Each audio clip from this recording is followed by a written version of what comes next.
Takže ahoj YouTube, vítam vás pri mojom tarotovom čítaní. Dnes som si pre vás pripravila halloweensky špeciál. Budete mať na výber z 3 balíčkov. Prvý balíček má takýto krásny fialový pavučík. Môžete si vybrať podľa pavukov alebo podľa tej prvotnej karty. To je taká krásna karta diabla. No a druhý balíček má takéhoto pavučíka, krásneho, čierneho.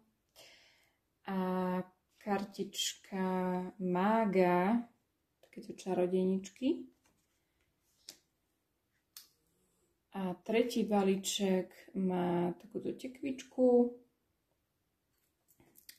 a kartička takéhoto vlkodlaka. Dobre, takže máte na výber z 3 balíčkov. Vyberte si teda podľa vašej intuícii a stretneme sa pri vašom balíčku. Takže ja vás tu už vítam pri prvom balíčku s týmto krásnym fialovým pavučikom a ideme sa pozrieť na balíček číslo 1, čo vám prinesie Halloween. Takže prvá karta diabol. Vidíte to asi takto lepšie. Takže čo nám prináša tento diabol? Ja tu vnímam z týchto kariet, čo tu mám, že sa bude jednať o niečo pracovné, hlavne teda o niečo pracovné. Vidím tu nejakú nespokojnosť alebo preťaženosť, čo sa týka práce, možno vašej terajšej. Takže karty mi hovoria, že tu ide nejaká zmena, osudová zmena práce. Máme tu deviatku pohárov, čo je naplnenie. To znamená, že táto práca by mala byť podľa vašich predstav a mali by ste konečne byť ohodnotení tak, ako si zaslúžite. Karta hviezdy pod diablom hovorí, že je to vaše splnené želanie. Vidíte to? Toto je karta hviezdy. No a vidím tu aj, že budete mať zvýšený prísun peňazí. 6 pentaklov. A docela rýchlo to príde. 8 palíc. Čo sa týka tej preťaženosti v starej práci, tak s tým na dobro skončíte. Je tu 4 mečov, čo znamená oddych, liečenie alebo nečinnosť. Takže čo sa týka toho preťaženia, tak tu máme v liečení alebo v skončení toho, čo vás zaťažovalo. A je tu nový začiatok, blázon, nový začiatok a prináša vám eso palíc. Eso palíc sú nové možnosti. Väčšinou sa táto karta týka pracovnej možnosti, ale nevylučujem, že tu môže byť aj s touto kartou tých 9 pohárov, ktoré máme nad esom palíc, že to môže byť aj nejaký nový vzťah. A vyslovene nový, pretože tu máme hneď tú kartu blázna, čo značí, že sa začína niečo nové, či už pracovné, alebo po tej... Myslím si, že tu budú asi 2 skupinky, ktoré budú riešiť tú pracovnú stránku.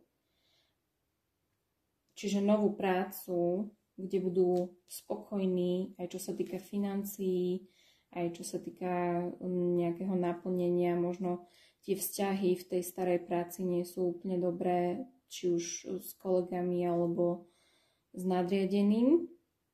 Ale v tejto novej práci by vás určite malo čakať naplnenie a taká príjemná atmosféra, taká priateľská, pozitívna.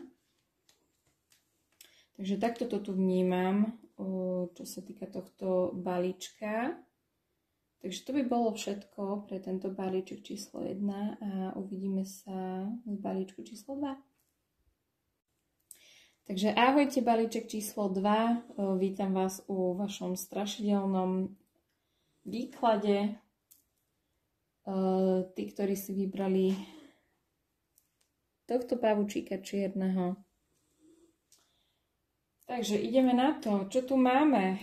Prvá karta mák. Pozrite, aká je tam čarodejnica. O čarodejnici vieme, že si vie vyčarovať, čo chce. Niečo si tu manifestujete, niečo si prajete. Máme tu vedľa mága kartu sveta. To znamená, že môžete si prijať s touto kartou 3 pentakle nejakú prácu v zahraničí a môžete byť v zemskom znamení, lebo tu mám kráľovnu pentaklov, takže pána, kozorožec alebo bík. Nemusí to platiť, pretože každý človek má ešte nejaké znamenie v ascendente a v lune, takže možno máte len takúto energiu, že ste takáto veľmi starostlivá, veľmi pracovitá osoba. No a ďalej tu vnímam, máme tu kartu smrti, dvojka palíc. Tu budete ukončovať večné rozhodovanie sa z nejakých dvoch možností. Tu máme dvojku palíc. To je karta, kedy sa stále rozhodujete medzi dvoma možnosťami. V tomto prípade to bude asi tá práca, pretože nevyzerá to tu na nejaký vzťah. Skôr si myslím, že to bude práca. Takže buď sa rozhodujete, či máte zobrať nejakú prácu v zahraničí, alebo či máte ísť vôbec do nejakej práce do zahraničia. A konečne tu prichádza ukončenie tej dilemy a vy sa rozhodnete, na základe čoho vás to tak naplní, pretože máme tu kráľovnú pohárov. Takže vás určite toto rozhodnutie naplní šťastím a vstupnete si do svojej sily. Toto je karta sily. A budete sa tam cítiť ako doma. Nájdete si tam svojich priateľov, v podstate vám budú ako rodina. No a máme tu kartu, posledná karta, 9 mečov.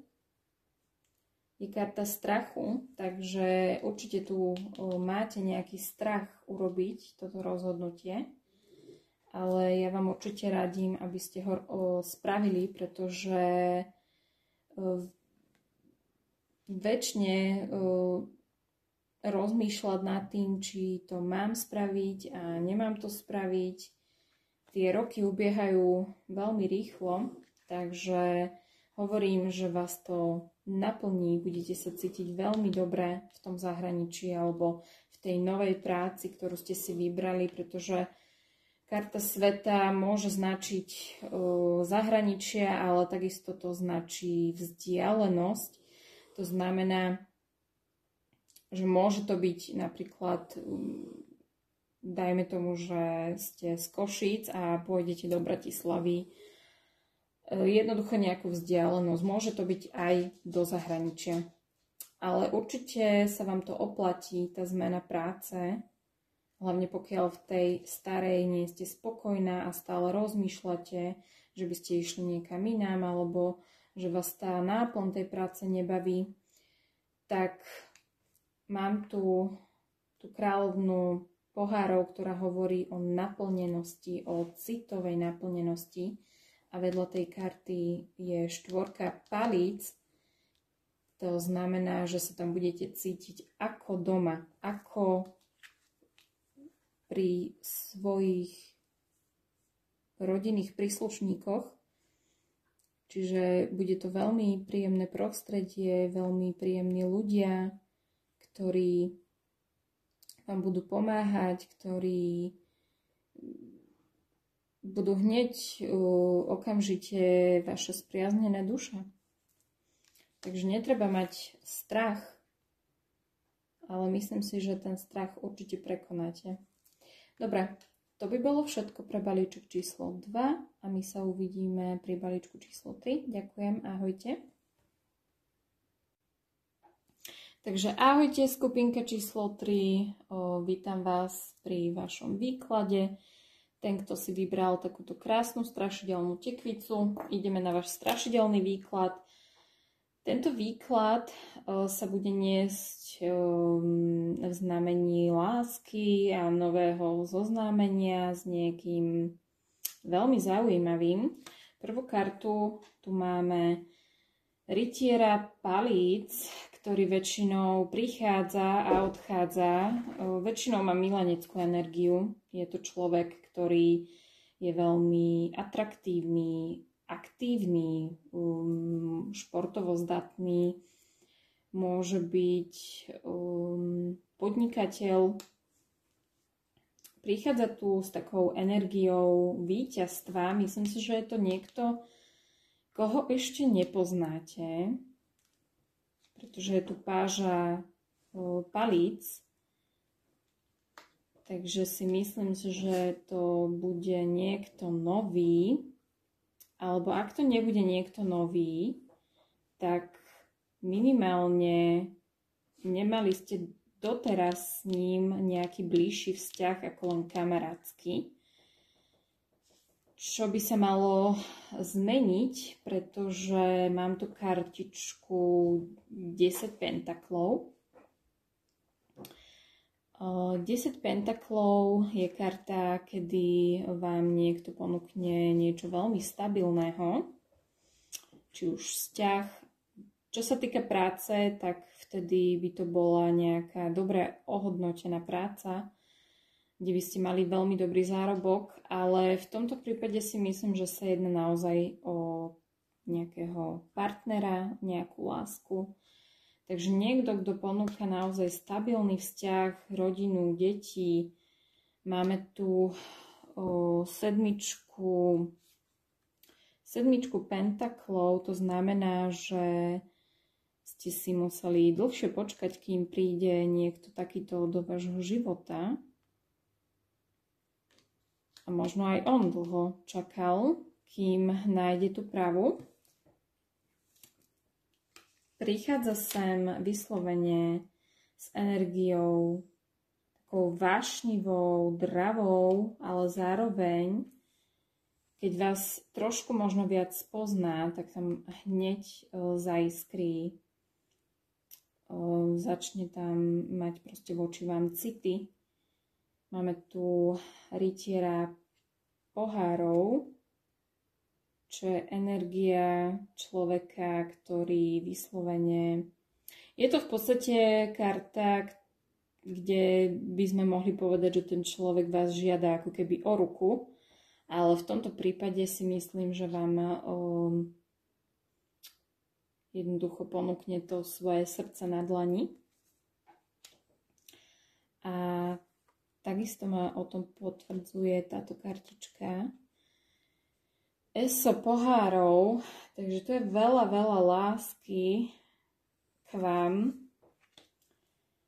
a tento človek je ochotný na tom vzťahu naozaj skutočne pracovať. Nebude to človek, ktorý bude iba rozprávať, ale bude skutočne aj robiť niečo preto, aby ste sa uistili o tom, že má o vás skutočný záujem.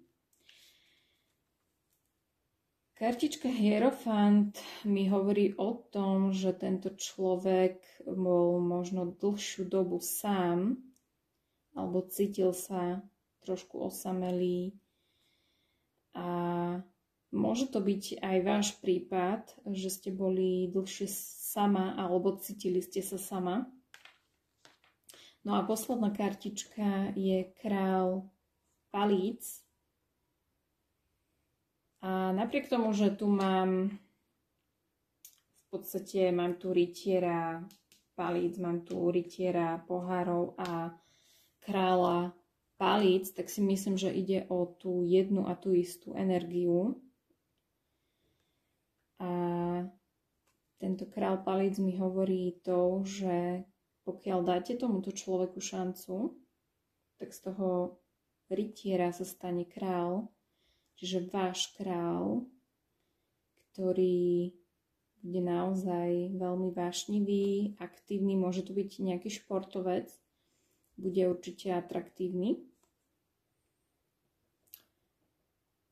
A určite nemusíte mať strach, že by nemal o vás skutočný záujem. To mi tu potvrdzuje kartička 10 pentaklov, ktorá hovorí, že chce mať naozaj skutočne stabilný, pevný vzťah.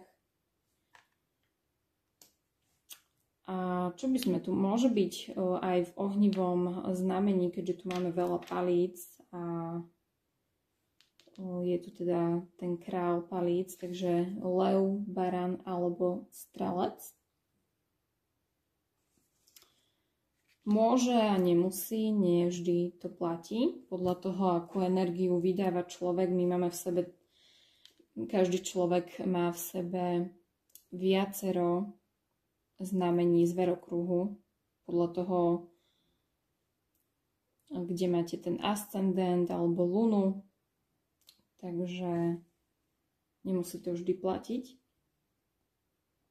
Ale určite sa tu jedná o nového človeka, ktorý prichádza naozaj s veľmi čistou, krásnou energiou stabilného vzťahu. Takže je to tu veľmi pekné, tento výklad je tuším najkrajší zo všetkých tých mojich troch balíčkov. Takže ja sa s vami teraz lúčim a takže ja sa s vami lúčim. Ahojte pri mojom ďalšom tarotovom čítaní. Ahoj.